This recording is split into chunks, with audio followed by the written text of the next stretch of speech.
Today we'll start with valence bond theory.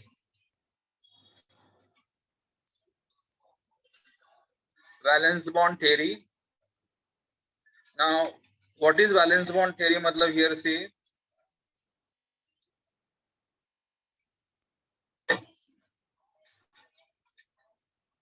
in order, मतलब valence bond theory का काम क्या है? In order to explain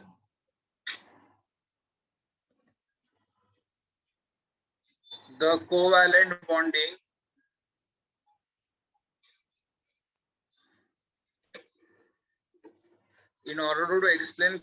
bonding Hitler and London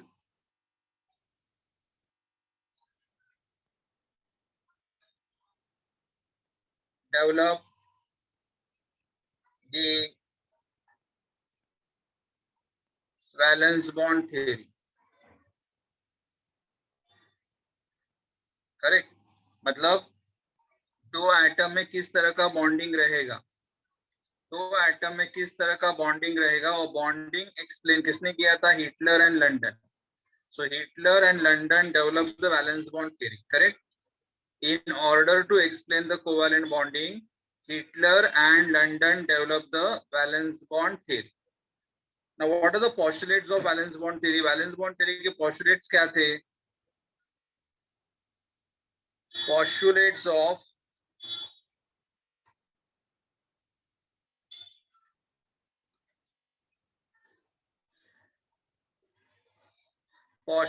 valence bond theory. Valence bond theory के postulates क्या क्या है? Now postulates कहाँ पे दिए हुए?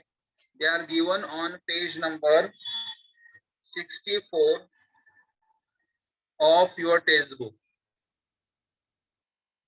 स्टूडेंट अगर आपको कुछ क्वेरी रहेगा या कुछ डाउट रहेगा तो मैसेज करो, मतलब है ना, चैट बॉक्स में, बिकॉज मुझे तुम्हारा आवाज नहीं आ रहा है. Postulates of valence bond theory. Valence bond theory के क्या क्या पॉस्टुलेट्स है? तो वैलेंस बॉन्ड थ्योरी के पॉस्टुलेट्स क्या क्या है देखो. The first one, I'll share with you what is the first postulate here. The first postulate says that a covalent bond is formed when half-filled valence orbital of one atom overlap with the half-filled valence orbital of another atom. What is the point? A covalent bond is formed. The covalent bond form होगा, कभी form होगा? When the half-filled valence orbital of one atom, half-filled valence orbital of one atom overlap with the half-filled valence orbital of other atom. मतलब एक atom का valence orbital दूसरे atom के valence orbital के साथ ओवरलैप करेगा. एक एटम का हाफ फील्ड वैलेंस ऑर्बिटल दूसरे एटम के हाफ फील्ड वैलेंस ऑर्बिटल के साथ क्या करेगा? ओवरलैप करेगा. तो एक एग्जांपल में बताएं, यहाँ पे एग्जांपल कैसा आएगा? For example,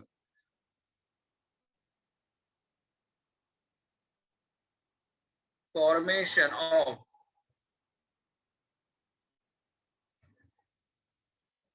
hydrogen molecule. Formation of hydrogen molecule. What is example here? First one, अगर ये हमारा हाइड्रोजन एटम है, एटॉमिक नंबर 1 है, इलेक्ट्रॉनिक कॉन्फ़िगरेशन 1, करेक्ट. तो यहाँ पे ये atomic number 1, electronic configuration 1s1, atomic number 1 electronic configuration, Aufbau principle लिख रहा हूं मैं. Atomic number 1 electronic configuration 1s1, correct, 1s1. तो यहाँ पे 1s1 मतलब एक ही ऑर्बिटल है, ये ऑर्बिटल है और ये ऑर्बिटल में एक इलेक्ट्रॉन है. नॉर्मली एक ऑर्बिटल में कितने इलेक्ट्रॉन लिख सकते हैं? 2 इलेक्ट्रॉन, लेकिन यहाँ पे एक ही इलेक्ट्रॉन है, तो इसे क्या बोलोगे? Half field. मतलब एक ऑर्बिटल में 2 इलेक्ट्रॉन होते हैं, लेकिन अगर वहां पे एक ही इलेक्ट्रॉन रहेगा तो उसे क्या बोलोगे? हाफ फील्ड बोलोगे. क्या बोलोगे आप उसे? हाफ फील्ड बोलोगे. तो हाइड्रोजन का एटॉमिक नंबर 1, करेक्ट. लेकिन अगर मुझे क्या फॉर्म करना है? H2 मॉलिक्यूल फॉर्म करना है. H2 मतलब 2 हाइड्रोजन. तो दूसरा हाइड्रोजन एटम रहेगा, उसका भी एटॉमिक नंबर 1 रहेगा, उसका भी इलेक्ट्रॉनिक कॉन्फ़िगरेशन 1s1 रहेगा, और उसके पास भी एक इलेक्ट्रॉन रहेगा. यहाँ पे एक इलेक्ट्रॉन रहेगा. तो इसे भी आप क्या बोलोगे, हाफ फील्ड। मतलब एक हाइड्रोजन एटम का हाफ फील्ड ऑर्बिटल दूसरे हाइड्रोजन एटम के हाफ फील्ड ऑर्बिटल के साथ ओवरलैप करेगा। एक हाइड्रोजन एटम का हाफ फील्ड ऑर्बिटल दूसरे हाइड्रोजन एटम के हाफ फील्ड ऑर्बिटल के साथ क्या करेगा, ओवरलैप करेगा। अभी ओवरलैप करेगा मतलब कैसे ओवरलैप करेगा, देखो यहाँ पे हाइड्रोजन का इलेक्ट्रॉन कौन से ऑर्बिटल में, एस ऑर्बिटल में। तो अगर मैं डायग्राम ड्रॉ करूंगा एस ऑर्बिटल, एस ऑर्बिटल का शेप कैसा होता है, स्फेरिकल। एस ऑर्बिटल का शेप कैसा होता है, स्फेरिकल।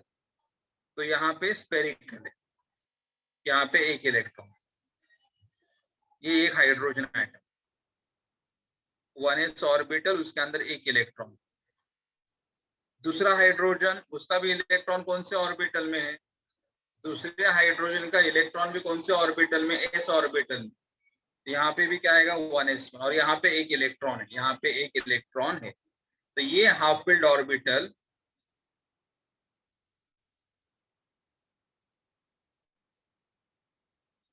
दूसरे हाफ फील्ड ऑर्बिटल के साथ क्या करेगा, ओवरलैप करेगा।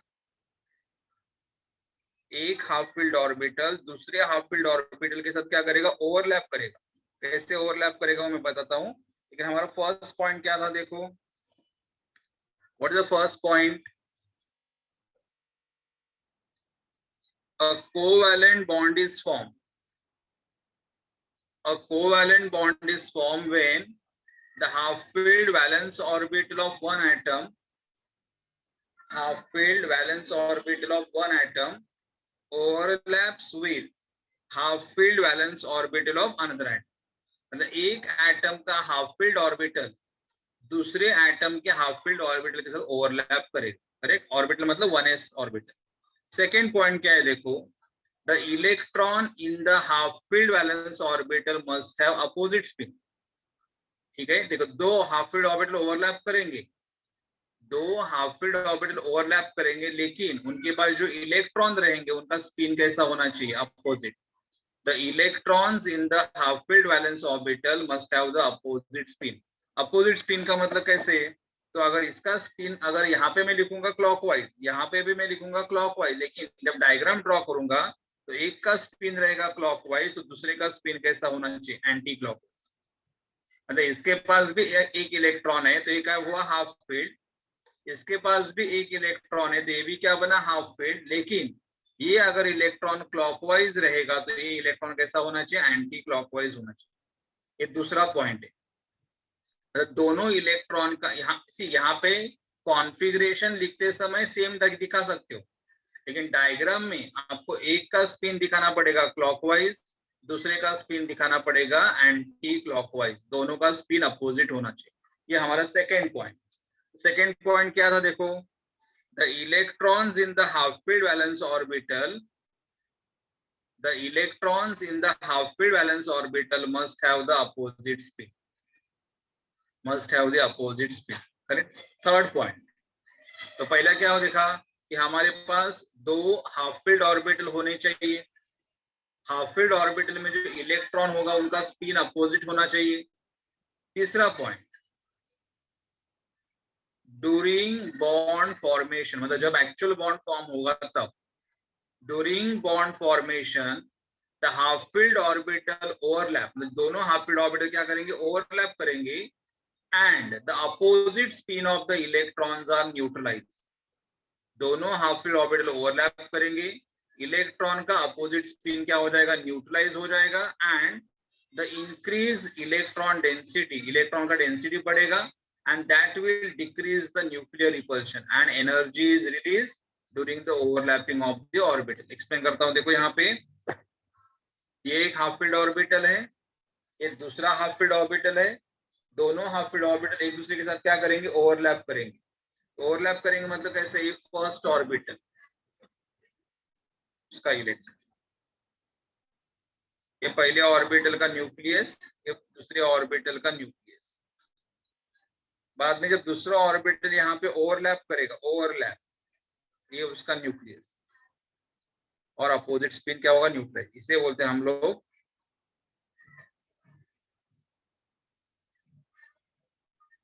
ओवरलैपिंग मतलब जब दो एटॉमिक, ये भी एटॉमिक ऑर्बिटल है लेकिन कैसा है, हाफ फील्ड। ये भी एटॉमिक ऑर्बिटल है, 1s मतलब एटॉमिक, ये भी हाफ फील्ड है।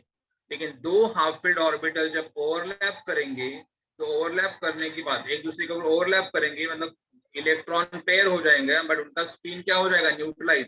मतलब ये जो क्लॉकवाइज घूम रहा था इसका स्पिन या एंटी क्लॉकवाइज वाला न्यूट्रलाइज करेगा, या एंटी क्लॉकवाइज वाले का स्पिन ये क्लॉकवाइज वाला न्यूट्रलाइज करेगा, तो स्पिन विल गेट न्यूट्रलाइज और बॉन्ड फॉर्म होगा। लेकिन जब बॉन्ड फॉर्म होगा तब क्या होगा, देखो यहाँ पे न्यूक्लियस है पॉजिटिव चार्ज, यहाँ पे न्यूक्लियस है positive charge.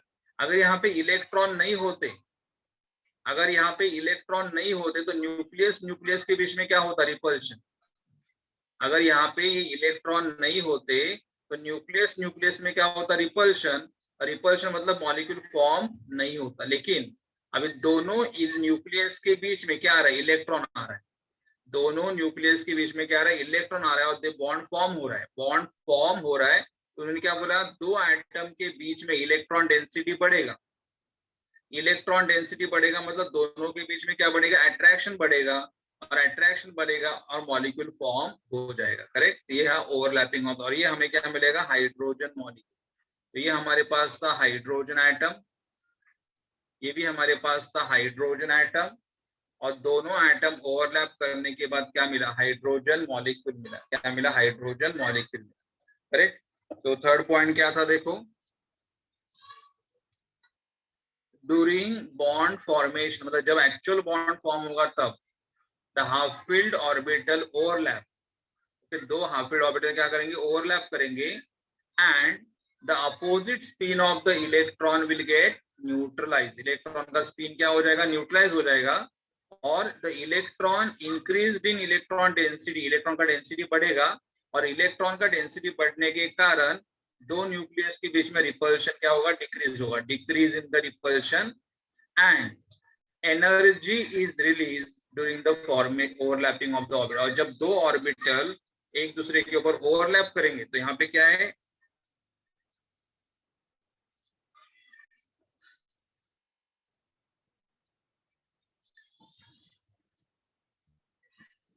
During overlapping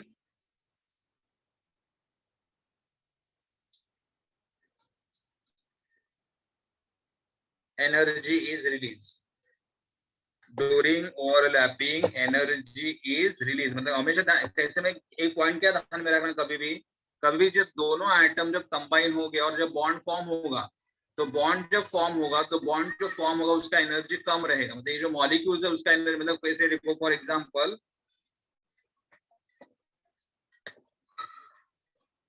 example अगर मैंने बोला कि फॉर एग्जाम्पल ये हाइड्रोजन आइटम है, इसका एनर्जी रहेगा 5 किलो जूल, इसका भी एनर्जी रहेगा 5 किलो जूल, लेकिन जो आपका मॉलिक्यूल बनेगा उसका एनर्जी कितना रहेगा, 8 किलो जूल मॉलिक्यूल का। मतलब ये देखो, एक इंडिविजुअल आइटम का एनर्जी कितना है, 5 किलो जूल, इसका भी एनर्जी कितना दिया हुआ है, 5 किलो जूल। तो दोनों का एनर्जी, टोटल एनर्जी कितना बन रहा है, 10 किलो जूल। लेकिन हमारे मॉलिक्यूल के पास कितना एनर्जी है, ओनली 8। इसका मतलब 2 kilo joule energy release during the formation of the bond. तो ऑलवेज रिमेंबर, जब दो आइटम साथ में आके जब बॉन्ड फॉर्म करेंगे तो बॉन्ड फॉर्मेशन के टाइम एनर्जी क्या होगा, रिलीज होगा। यहाँ पे कितना एनर्जी रिलीज हुआ है, 2 किलो जूल, क्योंकि 5 + 5 10। तो यहाँ पे भी 10 चाहिए था, लेकिन एनर्जी कितना है हमारे पास, 8 किलो जूल, मतलब 2 किलो जूल एनर्जी क्या हुआ, रिलीज हुआ। रिलीज हुआ मतलब कैसे हुआ, क्योंकि यहाँ का न्यूक्लियस इधर के इलेक्ट्रॉन को अट्रैक्ट करेगा, इधर का न्यूक्लियस यहाँ के इलेक्ट्रॉन को अट्रैक्ट करेगा। Energy is utilizing what, energy is utilize in the attraction of the nucleus and electron, इसलिए एनर्जी कम हुआ। तो हमें एक पॉइंट क्या ध्यान रखना है कि जब दो ऑर्बिटल एक दूसरे के ऊपर ओवरलैप करेंगे और बॉन्ड फॉर्म होगा, तो during the bond formation energy of the molecule decreases then the atom, energy of the molecule decreases. मतलब देखो, जब इंडिविजुअल एटम था तो उसका एनर्जी कितना था, 5 किलो जूल, 5 किलो जूल था। लेकिन जब मॉलिक्यूल फॉर्म हुआ तो उसका एनर्जी कितना आ रहा है, 8 किलो जूल आ रहा है, which is less than this. Correct. तो ये हमारा थर्ड पॉइंट है। तो क्या हमारा थर्ड पॉइंट है, देखो वापस मैं रिपीट करता हूं, ड्यूरिंग द बॉन्ड फॉर्मेशन, मतलब जब बॉन्ड फॉर्म होगा तब the half filled orbitals overlap, दोनों हाफ फिल्ड ऑर्बिटल ओवरलैप करेंगे, and the opposite spin of the electron will get neutralized, electron का स्पिन न्यूट्रलाइज हो जाएगा। दो न्यूक्लियस के बीच में क्या होगा, इंक्रीज इन इलेक्ट्रॉन डेंसिटी, और इलेक्ट्रॉन डेंसिटी बढ़ने के कारण दो न्यूक्लियस के बीच में decrease in the nuclear repulsion, and energy is release during the overlapping of the orbitals. जब दो ऑर्बिटल्स ओवरलैप करेंगे तो एनर्जी क्या होगा, रिलीज होगा, एनर्जी क्या होगा, रिलीज होगा, energy will release. Okay, next point. तो तीन हमारे मेन पॉइंट है। What is first point, half filled orbital of one atom overlap with the half filled orbital of another atom. मतलब ओवरलैपिंग के लिए हमारे पास ऑर्बिटल कैसा होना चाहिए, हाफ फिल्ड होना चाहिए। हाफ फिल्ड मतलब कैसे मालूम है, फॉर एग्जांपल अगर हमारे पास कोई ऐसा ऑर्बिटल है और उसके पास इलेक्ट्रॉन, यहाँ पे दो इलेक्ट्रॉन है, तो ये किसी के साथ भी ओवरलैप नहीं करेगा क्योंकि इसमें ऑलरेडी दो इलेक्ट्रॉन है ना। हाँ, लेकिन अगर उसके पास सिंगल इलेक्ट्रॉन है तो ये ऑर्बिटल दूसरे ऑर्बिटल के साथ ओवरलैप कर सकता है, ये किसी के साथ भी ओवरलैप नहीं करेगा क्योंकि यहाँ पे ऑर्बिटल कंप्लीटली फील्ड है। तो हमें कंप्लीटली फील्ड ऑर्बिटल नहीं चाहिए, हमें ऑर्बिटल कैसा चाहिए, हाफ फील्ड चाहिए। तो जिस ऑर्बिटल के पास एक ही इलेक्ट्रॉन है वो ऑर्बिटल दूसरे ऑर्बिटल के साथ ओवरलैप कर सकते। देखो ये बॉक्स मतलब ऑर्बिटल, और एक ये एरो वाला मतलब इलेक्ट्रॉन। ये बॉक्स मतलब कौन सा ऑर्बिटल, 1s ऑर्बिटल, और एरो मतलब इलेक्ट्रॉन, करेक्ट। तो ये ऑर्बिटल की मैं बात कर रहा हूँ, और ऑर्बिटल के अंदर इलेक्ट्रॉन का स्पिन कैसा होना चाहिए, अपोजिट होना चाहिए। हम लोग मेनली हमारा फोकस इसके ऊपर रहेगा, ऑर्बिटल के ऊपर रहेगा। हमारा ऑर्बिटल कैसा होना चाहिए, हाफ फील्ड होना चाहिए। Okay, so what is the first point, what is the first point, a covalent bond is formed when the half-filled valence orbital of one atom overlap with the half-filled valence orbital of the another atom. Second point, the electron in the half-filled valence orbital must have the opposite spin. Electron का spin एक दूसरे के opposite होना चाहिए। तीसरा point, during the bond formation, जब bond form करोगे तो हाफ-फिल्ड ऑर्बिटल ओवरलैप तो करेंगे, इलेक्ट्रॉन का अपोजिट स्पिन विल क्या होगा, न्यूट्रलाइज हो जाएगा। ये दो न्यूक्लियस के बीच में इलेक्ट्रॉन डेंसिटी बढ़ेगा, दोनों के बीच में रिपल्शन कम हो जाएगा, and the energy is release during the formation of the bond. मतलब जब दो एटम साथ में चले जाएंगे तो बॉन्ड फॉर्म करते समय एनर्जी क्या होगा, रिलीज होगा। ये पॉइंट बहुत इंपॉर्टेंट है, हमेशा ध्यान में रखना। जब कोई भी दो एटम एक दूसरे के साथ जब बॉन्ड फॉर्म करेंगे तो उनका एनर्जी क्या होगा, डिक्रीज होगा, मतलब एनर्जी रिलीज हुआ। मतलब अगर पहले एटम के पास एनर्जी है 5 किलो जूल, दूसरे एटम के पास एनर्जी है 5 किलो जूल, टोटल एनर्जी कितना था, 10 किलो जूल। लेकिन हमारे मॉलिक्यूल के पास एनर्जी कितना मिल रहा है, 8 किलो जूल मिल रहा है। इसका मतलब 2 किलो जूल एनर्जी क्या हुआ, रिलीज हुआ। ओके, अभी फोर्थ पॉइंट देखो, greater the extent of overlap, जितना हमारा ओवरलैप अच्छा होगा, जितना ओवरलैप ज्यादा होगा, stronger is the bond form. जितना ओवरलैप अच्छा होगा, जितना ओवरलैपिंग का एक्सटेंट ज्यादा होगा, more the extent of the overlap, more stronger will be the bond form.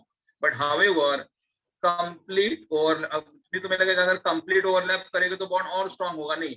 However complete overlap of the orbitals does not take place due to the internuclear repulsion.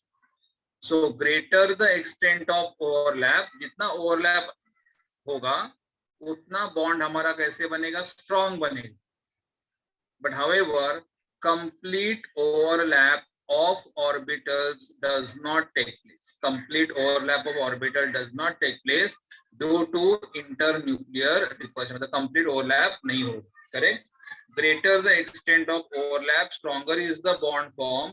However, complete overlap of the orbital does not take place due to internuclear repulsion. Internuclear repulsion के कारण नहीं होगा। कैसे, मतलब देखो एक point explain करता हूँ। देखो यहाँ पे दोनों के बीच में ओवरलैप हो रहा है, मतलब दोनों के बीच में बॉन्ड फॉर्म हो रहा है, करेक्ट। लेकिन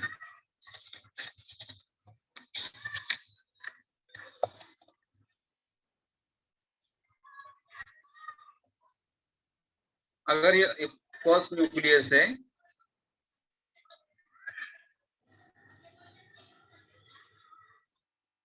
सेकेंड न्यूक्लियस। तो मोर ओवरलैप, ज्यादा ओवरलैप होगा तो bond will be stronger.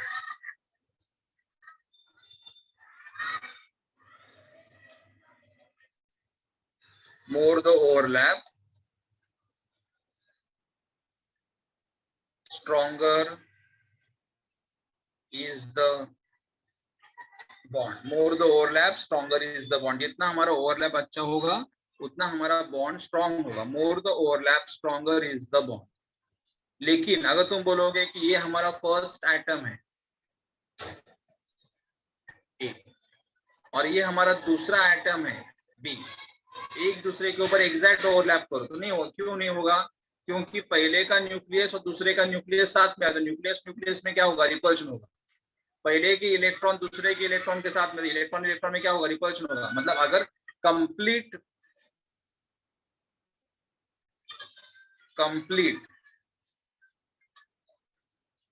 Overlap is not possible. Complete मतलब मैक्सिमम ओवरलैप पॉसिबल है, जितना ओवरलैप ज्यादा होगा उतना बॉन्ड स्ट्रांग होगा, लेकिन complete overlap is not possible. Okay, देखिए हमारा फोर्थ पॉइंट था। क्या फोर्थ पॉइंट है? देखो हमारे पोस्टुलेट्स का, greater the extent of overlap, मतलब जितना ओवरलैप ज्यादा होगा उतना हमारा बॉन्ड कैसा रहेगा? स्ट्रांग रहेगा।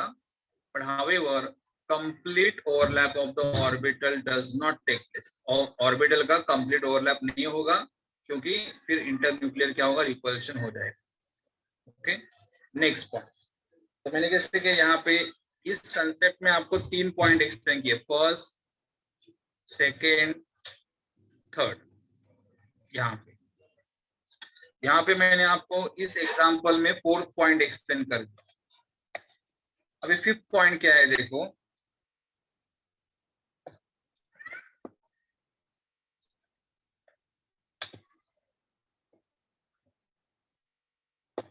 फिफ्थ पॉइंट क्या है? देखो,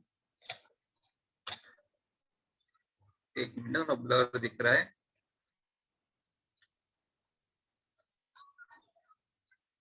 if an atom possess more than one, अगर किसी एटम के पास more than one unpaired electrons है, then it can form the more than one bond. मतलब अगर एक अनपेड इलेक्ट्रॉन है तो एक कोवैलेंट बॉन्ड बनेगा। अगर हमारे पास दो अनपेड इलेक्ट्रॉन्स है तो दो कोवैलेंट बॉन्ड बनेंगे। So what is have said here? So number of bond form, will be equal to, so number of bond form will be equal to the number of half filled orbital in the valence shell। मतलब हमारे पास जितने unpaid electrons है उतने हमारे पास क्या बनेंगे? Covalent bond बनेंगे। हमारे पास जितने अनपेड इलेक्ट्रॉन्स है उतने हमारे पास क्या बनेंगे? कोवैलेंट बॉन्ड बनेंगे। मतलब कैसे? एग्जांपल देखो, अगर मैंने यहाँ पे ये हमारे पास यहाँ पे अगर एक अनपेड इलेक्ट्रॉन्स है और यहाँ पे भी हमारे पास एक अनपेड इलेक्ट्रॉन्स है, तो दोनों के बीच में क्या बनेगा? Single covalent bond. लेकिन अगर हमारे पास यहाँ पे दो अनपेड इलेक्ट्रॉन्स है और यहाँ पे भी अगर हमारे पास दो अनपेड इलेक्ट्रॉन है, तो हमें क्या मिलेगा? Double covalent bond. मतलब ये यहाँ पे ओवरलैप होगा, मतलब जब ओवरलैप होगा, एक यहाँ पे आएगा, एक यहाँ पे आएगा, इधर ये यहाँ पे चला जाएगा और ये यहाँ पे चला जाएगा। दो कोवैलेंट, डबल कोवैलेंट बॉन्ड, ये एक कोवैलेंट बॉन्ड, ये दो।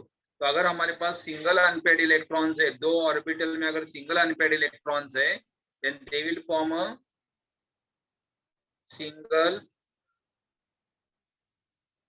Covalent bond. लेकिन अगर हमारे पास दो अनपेड इलेक्ट्रॉन्स है, then they will form a double covalent bond. Single unpaired electron रहेगा तो सिंगल कोवैलेंट बॉन्ड, दो अनपेड इलेक्ट्रॉन रहेगा डबल कोवैलेंट, तीन अनपेड इलेक्ट्रॉन तो triple covalent bond. So what I want to say here, number of covalent bond form are equal to the number of unpaired electron present in the half-filled orbital। अगर हमारे पास एक unpaired electron है तो हमें मिलेगा single covalent bond, अगर हमारे पास दो अनपेड इलेक्ट्रॉन है तो हमें मिलेगा डबल कोवैलेंट बॉन्ड, और अगर हमारे पास तीन अनपेड इलेक्ट्रॉन्स है तो हमें क्या मिलेगा? Triple covalent bond. तो आपके पास जितने अनपेड इलेक्ट्रॉन्स है उतने आपको क्या मिलेंगे? नंबर ऑफ कोवैलेंट बॉन्ड मिलेंगे। उसमें आपको क्या मिलेगा, नंबर ऑफ कोवैलेंट बॉन्ड मिलेंगे। ओके,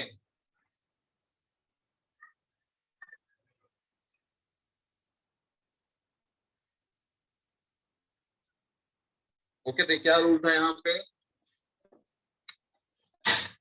एक बार वापस देखो, फिफ्थ पॉइंट क्या था, if an atom possesses more than one unpaired electron, then it can form more than one bond. So number of bonds formed will be equal to the number of half-filled orbital in the valence shell. Number of bond formed will be equal to number of half-filled orbital in the valence, that is number of unpaired electron. Correct? Next.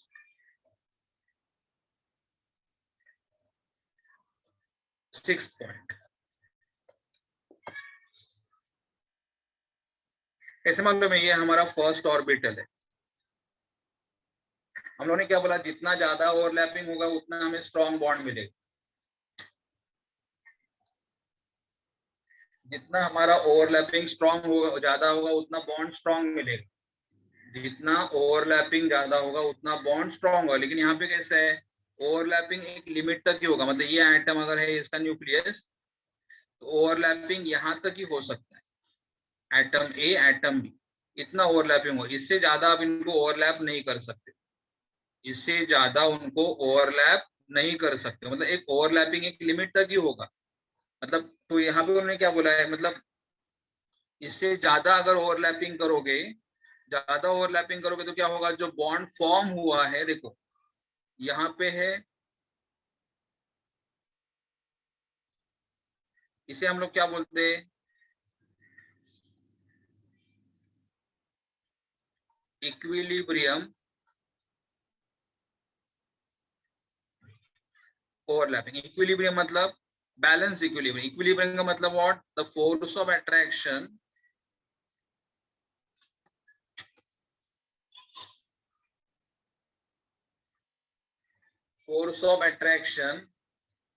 is equal to force of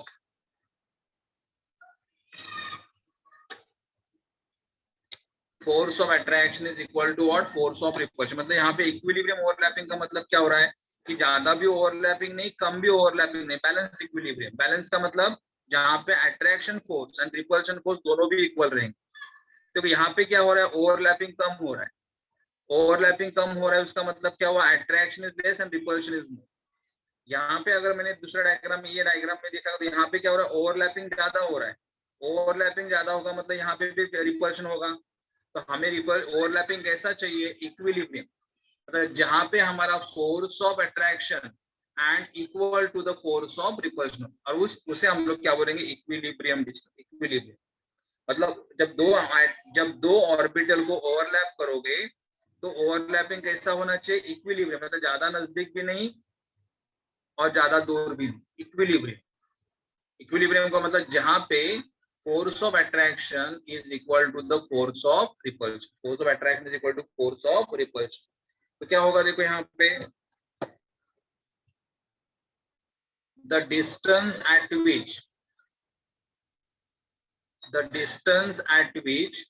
the attractive and repulsive forces balance each other, attractive and repulsive forces balance each other is the equilibrium distance between the nuclei of the bonded atom, and at this distance total energy of the bonded atom is minimum and stability is, मतलब जब हम equilibrium पे चले जाएंगे तो equilibrium पे क्या होगा, हमारा जो मॉलिक्यूल बनेगा वो कैसा रहेगा, मैक्सिमम स्टेबल रहेगा। इक्विलिब्रियम पे जो हमारा मॉलिक्यूल रहेगा वो कैसे रहेगा, स्टेबल रहेगा। Okay, what is equilibrium distance, the distance at which the attractive and repulsive forces balance, दोनों फोर्स बैलेंस रहेंगे, and equilibrium distance between the nuclei of the bonded atom, okay, or at this distance the total energy of the bonded atom is minimum। मतलब यहाँ पे क्या होगा, अभी ये जो मॉलिक्यूल हमारा फॉर्म हुआ है, ये जो हमारा मॉलिक्यूल फॉर्म हुआ है उसका एनर्जी कैसे रहेगा, मतलब इक्विलिब्रियम डिस्टेंस पे,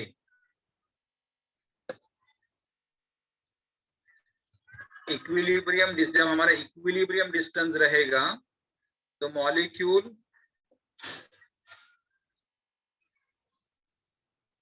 will have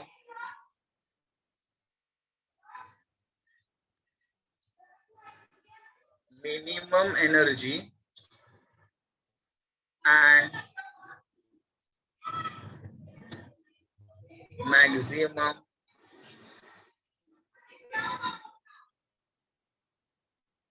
stability. Molecule will have minimum energy and maximum stability. Molecule will have the minimum energy and maximum stability. Okay, minimum energy and maximum stability.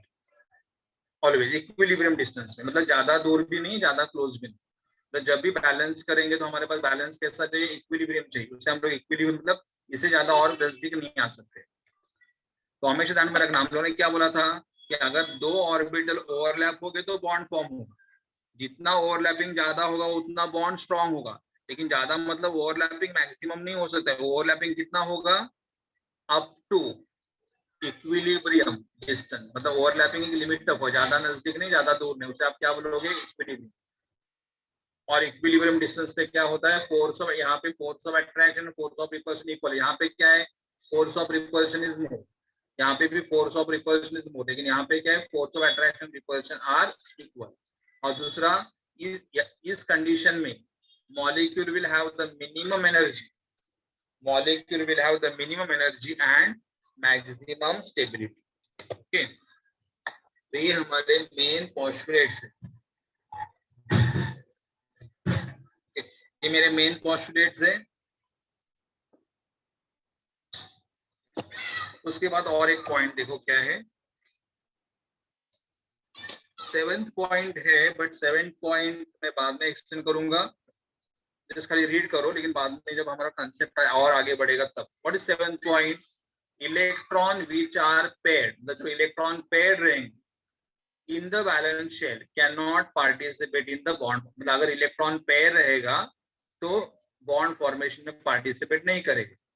However, in an atom, if there is a one or more vacant orbital present, then these electrons can unpair and participate in the bond formation, provided the energies of the filled and vacant orbital differ slightly from each other. मतलब कैसे मालूम है? इतना जरूरी नहीं, ये point में बाद में भी एक्सप्लेन कर सकता हूँ आपको, लेकिन थोड़ा देखो यहाँ पे क्या है.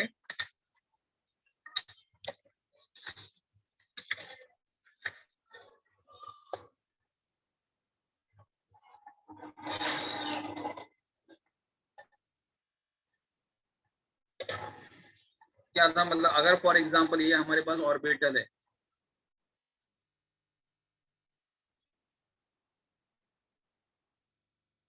अभी इसके पास इलेक्ट्रॉन पेयर्ड है. All electrons are paired. अगर इसके पास सारे इलेक्ट्रॉन अगर पेयर्ड है तो किसी के साथ भी बॉन्ड फॉर्म नहीं करेगा, क्योंकि यहाँ पे इलेक्ट्रॉन पेयर है, यहाँ पे भी इलेक्ट्रॉन पेयर है, यहाँ पे भी इलेक्ट्रॉन पेयर है. तो अगर ऑल इलेक्ट्रॉन्स आर पेयर्ड तो किसी के साथ भी बॉन्ड फॉर्म नहीं कर सकते. लेकिन अगर यहाँ पे आगे एम्प्टी ऑर्बिटल, आगे एम्प्टी ऑर्बिटल, तो मैं क्या कर सकता हूँ? यहाँ से इलेक्ट्रॉन 1 2 3 3 यहाँ पे रखूंगा, और आगे 3 अगर मैं लेके जाता हूँ तो अभी मेरे पास क्या बने? अनपेड इलेक्ट्रॉन बने. फिर मैं बॉन्ड फॉर्मेशन कर सकता हूँ. और इजी देखो, ये हमारा ऑर्बिटल ऐसा, यहाँ पे इलेक्ट्रॉन्स आर पेड.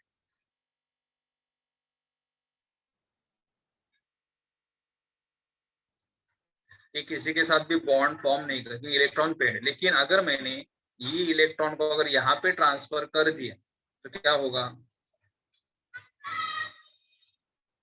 ये भी बनेगा अनपेड, ये भी बनेगा अनपेड. तो अभी यहाँ पे हमें क्या मिलेगा? Unpaired electron. मतलब अगर हमारे पास इलेक्ट्रॉन अगर पेड रहेंगे तो किसी के साथ भी बॉन्ड फॉर्म नहीं कर सकते. लेकिन अगर हमारे पास आगे एम्प्टी ऑर्बिटल है, यहाँ से एक इलेक्ट्रॉन निकाल के यहाँ पे डाल दो, तो हमारे पास कितने अनपेड इलेक्ट्रॉन बने? 2 अनपेड इलेक्ट्रॉन. और अगर हमारे पास 2 अनपेड इलेक्ट्रॉन्स है अगर हमारे पास दो अनपेड इलेक्ट्रॉन्स है तो ये दो कोवैलेंट बॉन्ड फॉर्म कर सकता है एक दूसरे सामने वाले के साथ। दो अनपेड इलेक्ट्रॉन्स है तो दो कोवैलेंट बॉन्ड फॉर्म कर सकता है, करेक्ट। ये रूल है, लेकिन ये आगे जाके हम लोग और डिटेल में बाद में इसे देखेंगे। 8 पॉइंट, 8 पॉइंट क्या था देखो।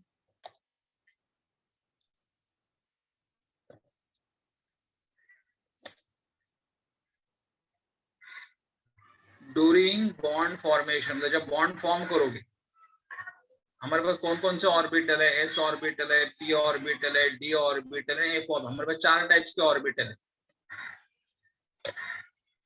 हमारे पास 4 टाइप्स के ऑर्बिटल है, S orbital, P orbital, D orbital and F orbital. लेकिन हमें यहाँ पे दो ही ऑर्बिटल के बारे में डिस्कस करना है, S orbital and P orbital. तो हमें मालूम है एस ऑर्बिटल कैसे होते हैं, spherical. S orbital are spherical, so they can overlap in any direction. लेकिन p orbital कैसे होते हैं, dumbbell shape, and they can be along the x, y and z direction.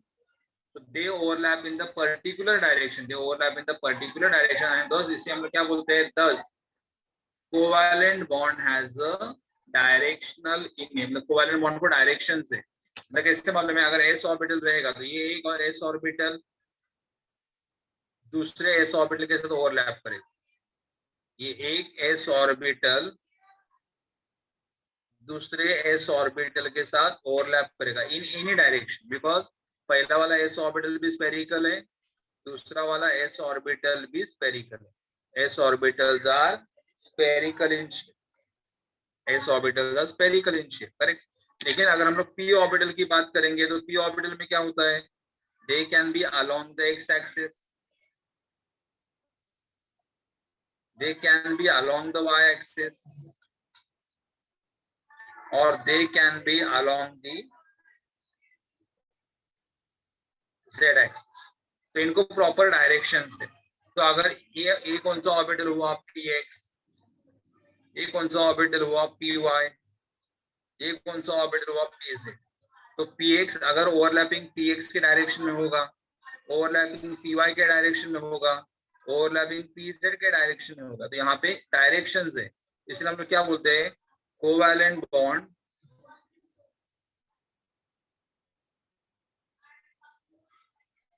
Are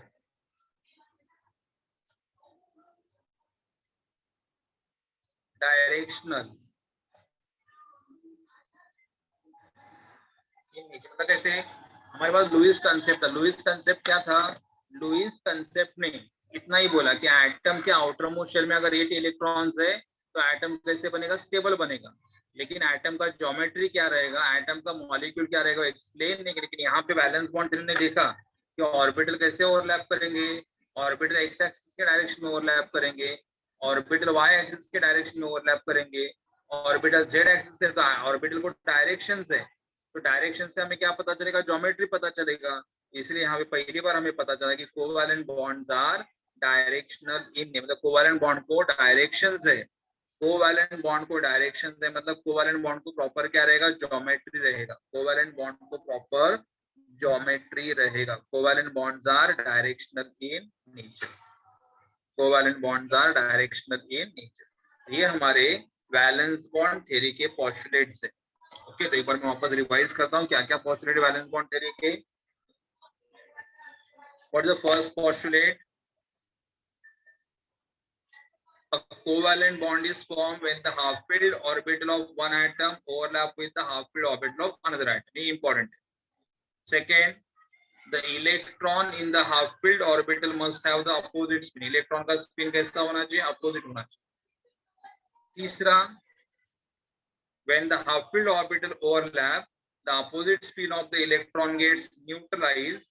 Electron density increases and decreases the repulsion between energies released during the formation of the bond. Greater the extent of overlap, stronger is the bond form. जितना ज्यादा overlap होगा उतना bond ज्यादा strong form होगा।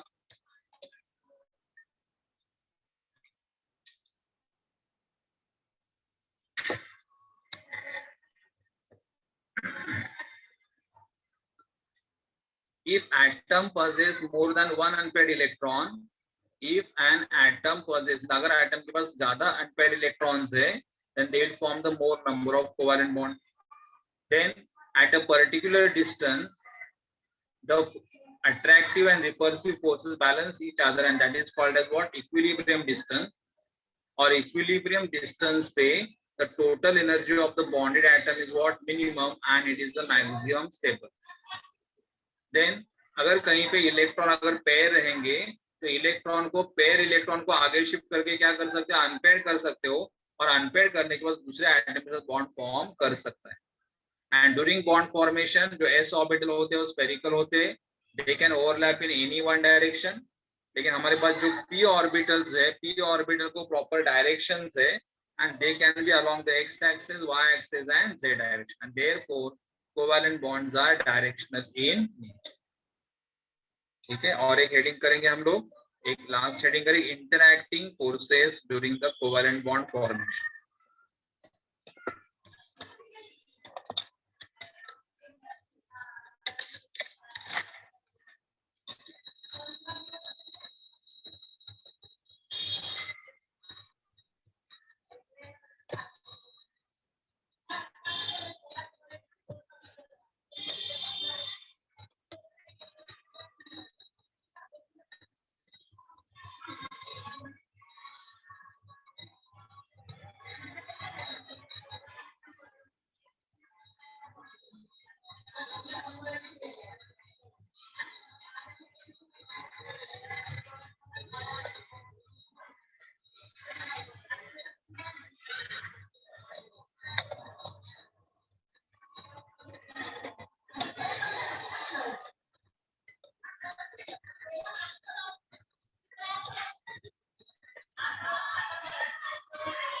Interacting forces during the covalent bond formation. Interacting forces during the covalent bond formation. मतलब covalent bond formation के time कौन से forces interact करेंगे? ओके, तो कौन से बॉन्ड? फॉर एग्जांपल अगर ये एटम है, एटम ए, तो एटम ए के सेंटर में क्या रहेगा? न्यूक्लियस। ये है nucleus. Nucleus is positively charge, और यहाँ पे क्या रहेंगे? इलेक्ट्रॉन। इलेक्ट्रॉन। ये बाजू में दूसरा एटम है,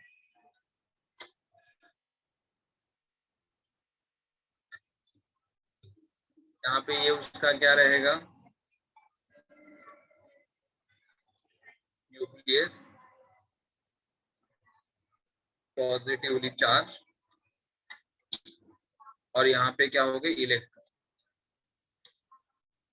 इलेक्ट्रॉन आर नेगेटिवली चार्ज। तो दो एटम को जब आप साथ में लेके आओगे तो क्या होगा? यहाँ पे दो एटम के बीच में देखो, न्यूक्लियस न्यूक्लियस, पहले का न्यूक्लियस और दूसरे का न्यूक्लियस, दो न्यूक्लियस के बीच में क्या होगा? अगर ये दोनों एक दूसरे को अप्रोच करेंगे, दोनों अगर एक दूसरे को अप्रोच करोगे, दोनों के बीच में क्या रहेगा? रिपल्शन। क्योंकि पहले का न्यूक्लियस और दूसरे का न्यूक्लियस, इनके बीच में क्या होगा? रिपल्शन होगा। इनके बीच में क्या होगा? रिपल्शन। लेकिन पहले का इलेक्ट्रॉन और दूसरे का इलेक्ट्रॉन, इनके बीच में भी क्या होगा? रिपल्शन होगा। पहले एटम का इलेक्ट्रॉन और दूसरे एटम का इलेक्ट्रॉन, इनके बीच में भी क्या होगा? रिपल्शन होगा। रिपल्शन होगा मतलब जब दो एटम जब एक दूसरे को अप्रोच करेंगे, जब दो एटम एक दूसरे को अप्रोच करेंगे तो पहले के न्यूक्लियस और दूसरे के न्यूक्लियस के बीच में क्या होगा? रिपल्शन। पहले के इलेक्ट्रॉन दूसरे के इलेक्ट्रॉन के बीच में क्या होगा? रिपल्शन होगा। लेकिन एट द सेम टाइम पहले का न्यूक्लियस दूसरे को इलेक्ट्रॉन को अट्रैक्ट करेगा, तो ये यहाँ पे क्या होगा? अट्रैक्शन। पहले का न्यूक्लियस दूसरे के इलेक्ट्रॉन को अट्रैक्ट करेगा, तो यहाँ पे क्या होगा? अट्रैक्शन होगा। दूसरे का न्यूक्लियस पहले के इलेक्ट्रॉन को अट्रैक्ट करेगा, तो यहाँ पे भी क्या होगा? अट्रैक्शन। तो बेसिकली मुझे क्या बोलना है, जब दो एटम एक दूसरे को अप्रोच करेंगे, जब दो एटम एक दूसरे को अप्रोच करेंगे तो उनके बीच में अट्रैक्शन फोर्स भी रहेगा, उनके बीच में रिपल्शन फोर्स भी रहेगा, दोनों फोर्स रहेंगे।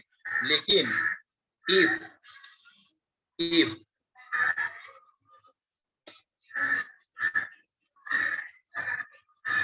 if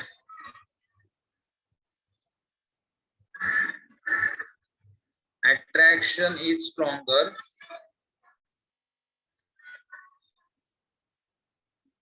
than repulsion, attraction अगर strong रहेगा, if attraction is stronger than repulsion, then molecule will form, molecule form होगा, and if repulsion is stronger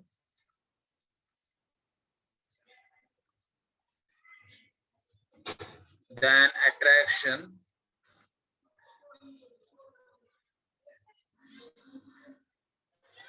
then molecule will not form. तो बेसिकली ये concept common है, मतलब कभी भी आप दो आइटम को साथ में लेके आओगे तो दो आइटम के बीच में क्या रहेगा, अट्रैक्शन रहेगा एज वेल एज रिपल्शन रहेगा।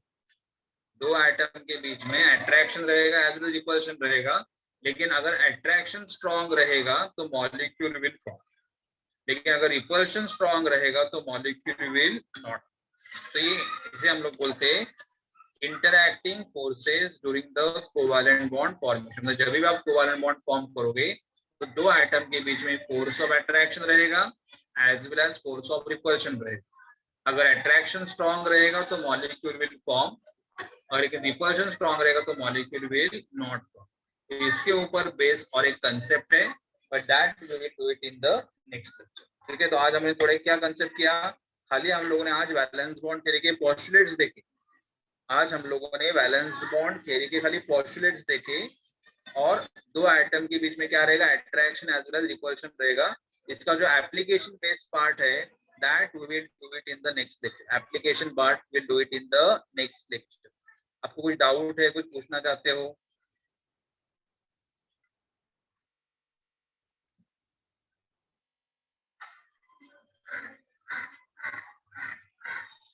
जरा कोणीतरी आवाज द्या रे, मला तुमचा आवाज येतो काय बघू द्या जरा।